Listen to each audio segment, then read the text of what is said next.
यार मो सत्याम साई समस्त मो चैनल को स्वागत करुच्ची जार नाम हूँ साहित्य सिंधु एसपीएस ट्यूटोरियल। तो आम +2 फर्स्ट ईयर कंपलसरी एमएल गोटे कविता जहाँकि साप मोचन जहाँ को लिखिं जगन्नाथ दास ता आलोचना करते तार प्रथम भाग जो मैंने देखी ना देखिदेवे सहित चैनल जो मैंने नुआ अच्छा चैनल को लाइक शेयर सब्सक्राइब करूँ पाखे बेल आइकन को दबी दिंतु नोटिफिकेशन ऑल प्रेस करूँ जहाँफल कि मुझे जो नुआ नुआ वीडियो अपलोड करी तार नोटिफिकेशन प्रथम पड़े तो आम देखी जगन्नाथ दास साप मोचन कविताटी। तो जो मैंने पार्ट 1 देखी ना तार लिंक मो डिस्क्रिप्शन बॉक्स देदेवी देखिदेवे। तो आम देखी कि भाव श्रीकृष्णकर पुत्र मैंने जेहेतु अरण्य खेलुवा समय से तृषार्त हो पड़ी जहाँफल एक वन मध्य एक थिबा कूप मध्य से जाइए जलपान करने किंतु से कूप मध्य एक क्रुकलास अर्थात गोटे बड़ एंडुएटे देखिं काढ़े बहुत शत चेष्टा परे मध्य से विफल होती और निजे लज्जित हो सी जाइए पिता निकट को अर्थात श्रीकृष्ण निकट को। तो श्रीकृष्ण निजे आसी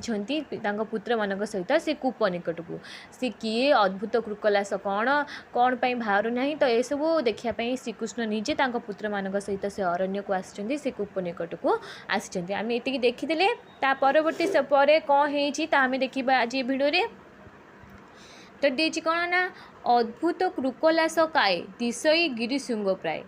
अधबदन ऊर्ध्वलांज देखी चकित देवराज अर्थात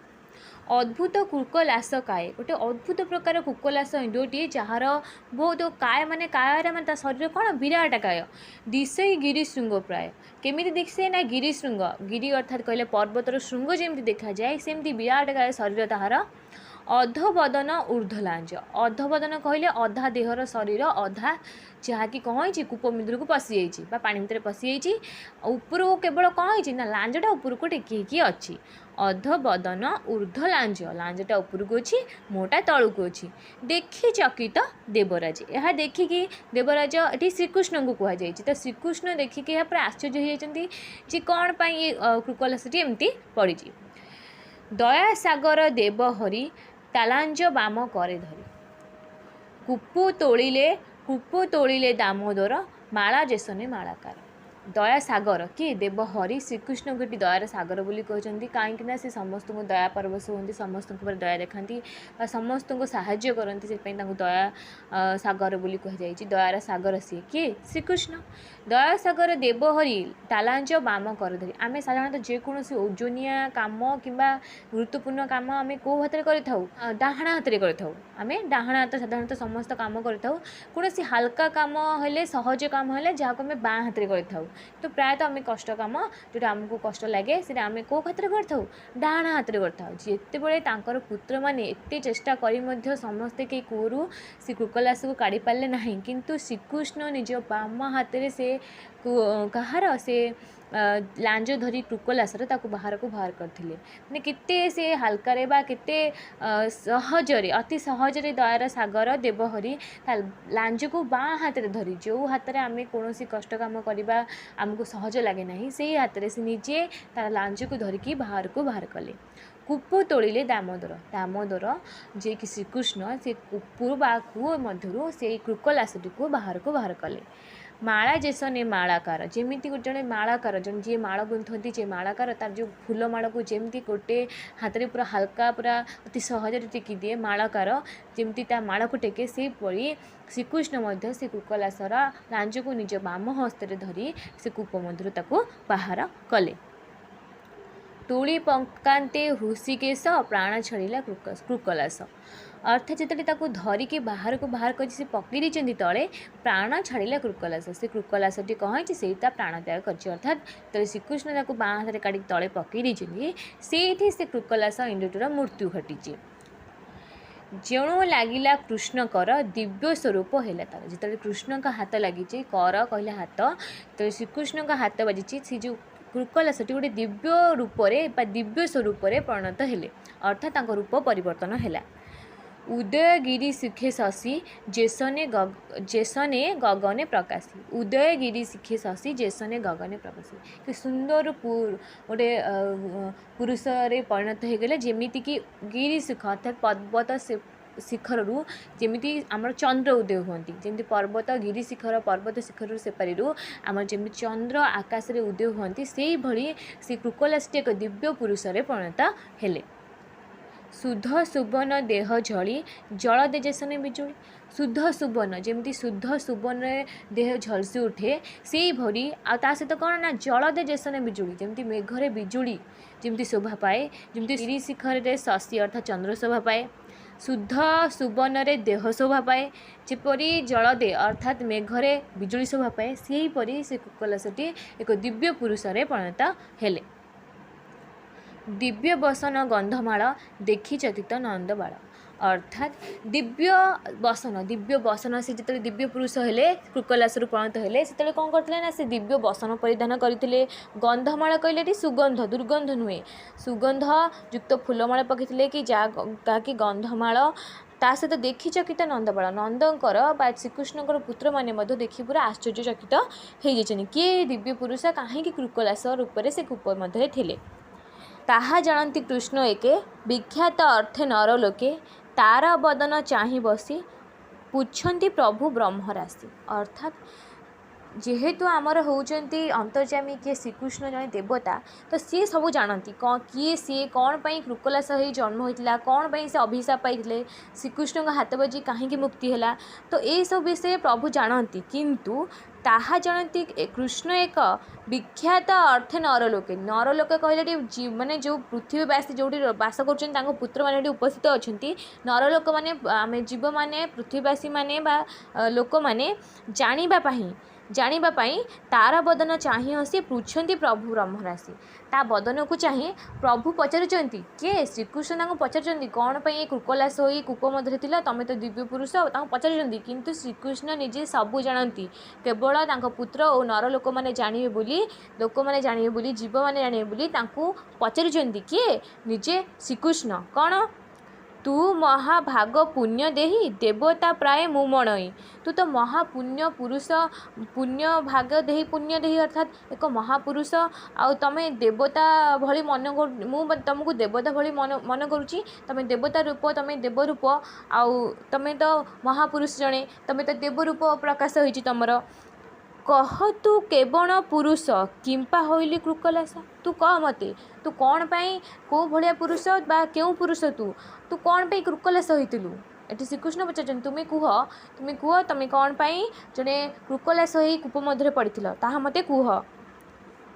कि पाप वंश भोग करी शरीर अंधकूपे भरी तू कौन एमती पाप करूँ कौपाई जे ते कृकलास रूप धरी अंधकूप मध्य पड़ा पड़ता निजे पड़ता कौन पाई एमती कौन पाप कर जो अंधकूपरे तू निजे कहीं पड़ू ना अंधकूपरे अर्ध शरीर भितर को दे पड़ू कौन एमती पाप करूँ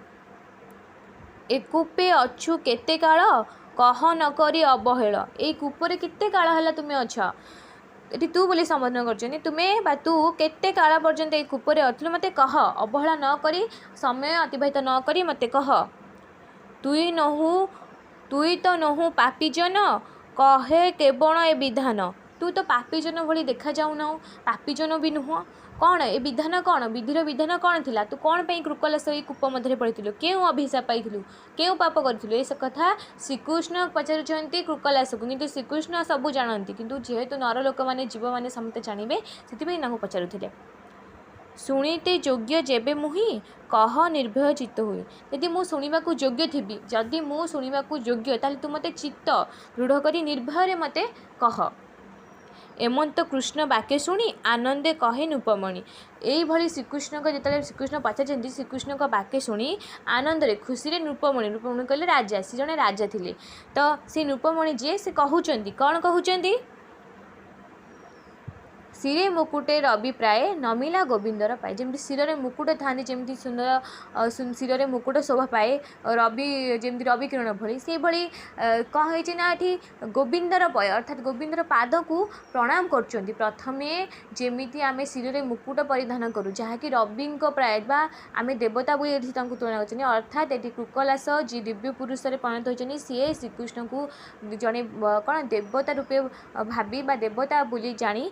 परे पादरे प्रथम नमस्कार किए श्री कृकलास जी दिव्य पुरुष वर्तमान परिणत हो जाती भोनाथ नृग राजमोही इक्ष्वाकु वंशे जात हुई भोनाथ नृग राजमोही इक्ष्वाकु वंशे जात हुई एटा मोर क्वेश्चन आंसर आसीबो जे सी कहउचंदी मु होउची नृगराज मु को वंश रे जात होइतिले इक्ष्वाकु वंश रे हमर श्री रामचंद्र मध्य जन्मग्रहण करथिले सेही वंश रे ये होउचंदी जे कुकलास रूप नेई से कूप मध्य पड़िथिले से होउचंदी निजे नृगराज को वंश रे जन्मग्रहण करथिले इक्ष्वाकु वंश रे जन्मग्रहण करथिले एटा हमर आसीबो शॉर्ट क्वेश्चन रे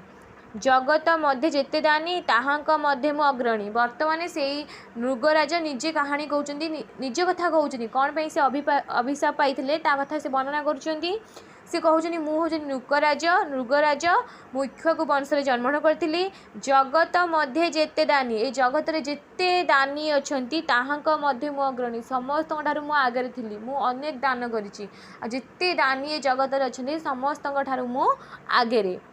तू ताहा अच्छु भले जानी मु कि कहबी परिमाणी तू तो ताहा एटी श्रीकृष्ण स्त्री मध्य तू बोली संबोधन कर श्रीकृष्ण को कहते तू तो जानी सबू मु ते कौन कहबी मु कि कहबी को परिमाण रे कहबी आउ कौन प्रमाण देबी तू तो सबू जानिछु सर्वभूतंक आत्मा तू ही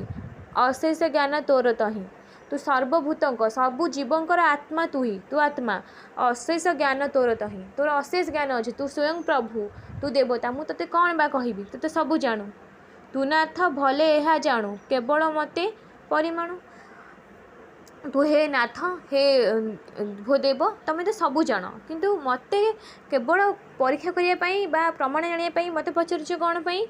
तथापि आज्ञा घेनी सिरे कहबी तोर छामुरे तथापि तुम जाइले भी तुम जेहेतु मत पचारिच मु निश्चिंत कहबी तथापि आज्ञा घेनी सिरे तथापि से आज्ञा घेनी कहले जेहेतु तुम सबू जाइच कि तथापि जेहेतु मत पचार मु कहबी तथापि आज्ञा घेनी सिरे कहबी तो छामुरे मु तो आगे सबू कहबी भोनाथ शुण मो वचन अनेक देली गोरुदान हे नाथ भोनाथ मु केते गोरुदान करी शुण मो वचन शुण मु केते गोरुदान करी से कहते जे मु जगत रे जिते दानी अच्छे सबुठार मुझे अग्रणी मुझे दान करी से बर्तमान से कौन दान करुले से कथा से कहते जे भोनाथ शुण मो वचन भोनाथ शुण मो वचन अनेक देली गोरुदान से कौन दान करते गोरु बा गाई मानक दान करुले संख्या करी मुहि केते शुण उपमा काहू तते मु केते जे गोरुदान करिछि तार संख्या मु केबे गणिनी मु गणिनी केते मु गोरुदान करिछि शुण उपमा तो कहूँ तते मु तार उपमा किसी कल्पना करें उपमा मोर किसी ना मु कहवाई मुझे गोरुदान कर तथापि से कहते भूमि रे अच्छी जेते धूली भूमि रे जेते धूली जहाँकि आम केबे धूली को गणी पारिबा नहीं केते धूली अच्छी तो आम गणी पारिबा नहीं जहाँकि गणना करा जीव नहीं भूमि रे अच्छी जेते धूली गगन जेते तारा बड़ी भूमि रे थिबा धूली को गणा जाई परिबनी कि आकाश रे थिबा तारा मान को गणा जाई परिबनी सेही भली बरसा धारा जेते होई जितले वर्षा पड़े से जो वर्षा धारा ऊपर तळक पड़े ताकू मध्य गणना करा जाई परिबो नाही एई प्रमाणे देली गाई से कहउचंती मु केबे गणिनी मु एते गाई गोरु दान करिछि कौन ना भूमि रे जेते धूली अच्छी जहाँकि गणना हो पारिबनी आकाश रे जेते तारा अच्छा जहाँकि गणना हो पारिबनी वर्षा धारा जेते पारिधारा जेते तळक आसे जहाँकि गणना कर से भली परिमाण रे मु गाई दान करी किए कहउचंती नृगराजा कहउचंती क्षीर संपूर्ण रूपवंती साधु तरुण बश्यावती से एमती सेमती रोगिण गाय नुह कि बुढ़ी गाय नुह पूरा संपूर्ण रूपवंती हृष्टपुष्ट गाई जी कि क्षीर दे पारे से भली गाई मु दान करी साधु जे कि कौन ना साधु बा सुधार गाई एमती ओला गाई नुहे सुधार गाई आ तरुण कहीं बुढ़ी गाई नुहति सब तरुण ता सहित बाछुरी मु बश्यावती अर्थात बाछुरी मु दान करी गाई बाछुरी सुंदर सुकपिल वर्ण सुवर्ण श्रृंग गुणपूर्ण अर्थात सुंदर आउ सुकपिल कहले तंबलिया वर्णर गाई आउ सुवर्ण श्रृंग तांकर जो श्रृंगरे सुवर्णर जो कौन मुकुट जहाँ कहती गुणपूर्ण ताहा मध्य मु दान करी ता सहित खुरे रजत खंजणी उचित धाने ताहा किणी उचित धने ताहा किणी खुरे रजत खंजणी उचित धने ताहा किणी खुर कहले तांकर जो गोड़ थाए पाद जहाँ को कहती गाय मान खुरे रजत कहले रूपार खंजणी मु पिंधई दान करी से गाय मानकर उचित धने ताको मु उचित धन में किणी जहाँ को मु दान करी से गाय मान उचित धन बा धन मु किणी दोहन अर्थे कांस्य पात्र वस्त्र कुसुम माल गात्र अर्थात गाई दुहिबा मो कंसार पात्र मान दान करिछि से ऋषि मानक आउ मु केवल गाई नुहे गाई दोहन बा गाई दुहिबा कंसार पात्र मु दान करिछि वस्त्र कुसुम माल गात्र गाई मानक वस्त्र एवं तार कुसुम माल फूल माल वस्त्र आदि मु दान करिछि गंधचंदन माल साजी षडघ्य विप्र पाद पूजी ता सहित मु कौन कर गंध चंदन फूलमाल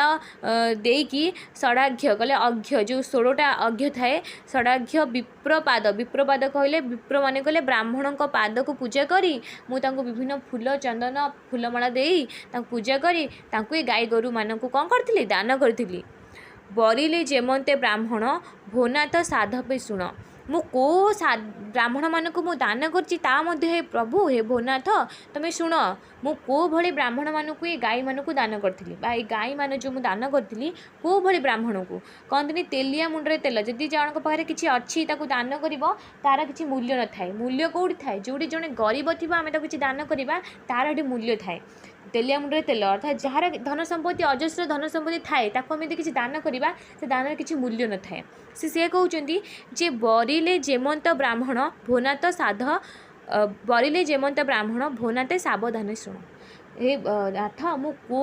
ब्राह्मण मानक दान कली ता मध्य तुमे शुण जुबा सुगुण साधुशील जुबा सुगुण साधुशील दरिद्र कुटुंब गहल अर्थात जुबा तरुण सुगुण जुबा आउ साधुशील ब्राह्मण मानक दान करते जी थे कौन थे ना दरिद्र कुटुंब गहल जो मैंने दरिद्र थे साधु थे जुबा थे तो से मानक मो सब दान करी कारण आम यदि कौन गरीब लोक को दान करवा ताले से दानर मूल्य अच्छी जार धन संपत्ति थी अजस्र धन संपत्ति थो यदि कौन जिन दान कराए तार मूल्य न थाए से कहते जी साधुशील ब्राह्मण थे जी दरिद्र थे मुझे सब दान कर कहले किए आमर नृग राजा श्रीकृष्ण को तो आमर आज वीडियो एतिकी था परवर्ती आम पार्ट 3 देखा आउ कौन अवशिष्टांश रही यदि वीडियो भल लगुच लाइक शेयर सब्सक्राइब करूँ शेयर सांग सहित करूँ ताज रखुची नमस्कार।